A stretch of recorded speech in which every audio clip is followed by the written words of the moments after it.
saya Nurkulis Ade Saputra. Di video ini saya akan membahas dua materi tentang bisnis internasional. Nah, untuk materi pertama yaitu kerjasama dalam bisnis internasional, dan untuk yang kedua yaitu manajemen pemasaran dalam bisnis internasional. Nah, untuk dua materi ini sangat penting karena di era globalisasi sekarang, perusahaan tidak hanya bisa fokus di dalam negeri, tapi juga harus siap bersaing di pasar internasional. Nah, mari kita mulai saja untuk materi pertama yaitu kerjasama dalam bisnis internasional. Kerjasama dalam bisnis internasional bisa diartikan sebagai hubungan kerja antara perusahaan dari negara yang berbeda untuk mencapai tujuan yang sama. Nah, kerjasama ini biasanya dilakukan karena setiap negara atau perusahaan punya kekurangan dan kelebihannya masing-masing. Nah, tujuan utama dari kerjasama bisnis internasional antara lain untuk memperluas pasar, meningkatkan keuntungan, mengurangi risiko, dan mendapatkan teknologi atau pengalaman baru.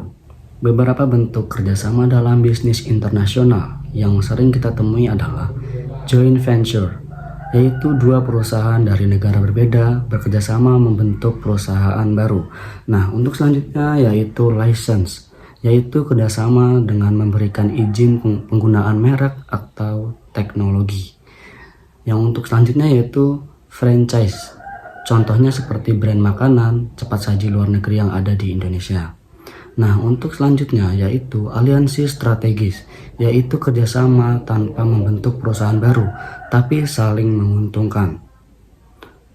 Dengan adanya kerjasama ini, perusahaan jadi lebih mudah masuk ke pasar internasional dan bisa bersaing dengan perusahaan global lainnya. Dan selanjutnya materi kedua yaitu manajemen pemasaran dalam bisnis internasional. Manajemen pemasaran dalam bisnis internasional adalah cara perusahaan merencanakan dan mengatur pemasaran produknya di luar negeri.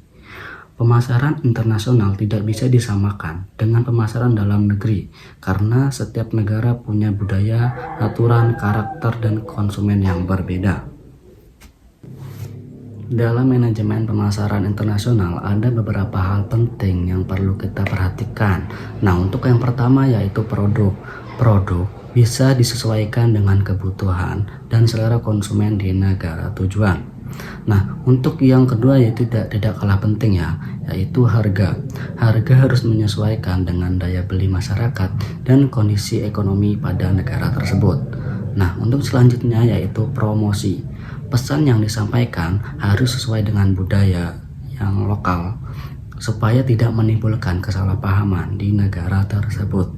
Untuk yang selanjutnya yaitu distribusi.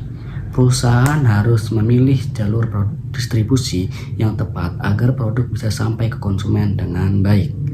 Kalau strategi pemasarannya tepat, produk akan lebih mudah diterima dan diminati pasar internasional. Nah, bisa disimpulkan bahwa kerjasama dalam bisnis internasional sangat membantu perusahaan untuk berkembang ke pasar global. Sedangkan manajemen pemasaran internasional berperan penting agar produk bisa bersaing dan diterima oleh konsumen di berbagai negara.